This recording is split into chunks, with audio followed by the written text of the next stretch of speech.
Last month, a King's Bench justice at Edmonton granted an interim order to allow city police to dismantle 8 encampments in the city that were deemed high risk for fires and potential criminal issues. Justice Kent Davidson also ruled that there must be enough room in shelters for displaced people and that they be given notice before evictions begin. If there is no room in shelters, only those that are deemed a risk to public health and safety can be closed. Police sweeps and evictions began during the last week of December. They closed 2 camps, and today 2 more camps near downtown were cleared by Edmonton police. Jordan Morgan is a volunteer with Water Warriors. So with the unhoused community, a lot of people feel it's predominantly addicts or people that are living unsavory lifestyles, and that's not the case here. There's people that are students, new Canadians, there's an Indigenous population, there's just a lot of people who have had issues past the COVID pandemic. Rochelle Gladue is a co-founder of Tawa Outreach Collective, an Indigenous-led street outreach group.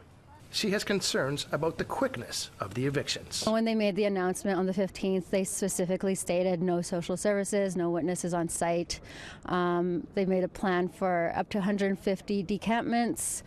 And, you know, the last time they had such a large scale mass sweep was last May, which I believe was about 118 decampments within a whole month.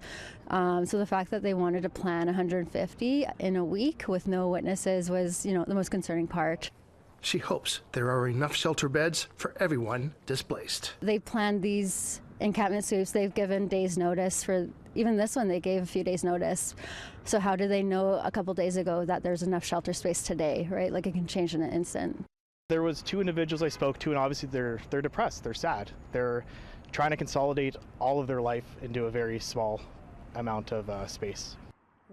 Floyd Lubican says he sleeps in a shelter and has been in encampments many times. He told APTN that hotels need to be built so that everyone has a warm place to sleep. A cheap hotel, because the hotels, oh, they're expensive.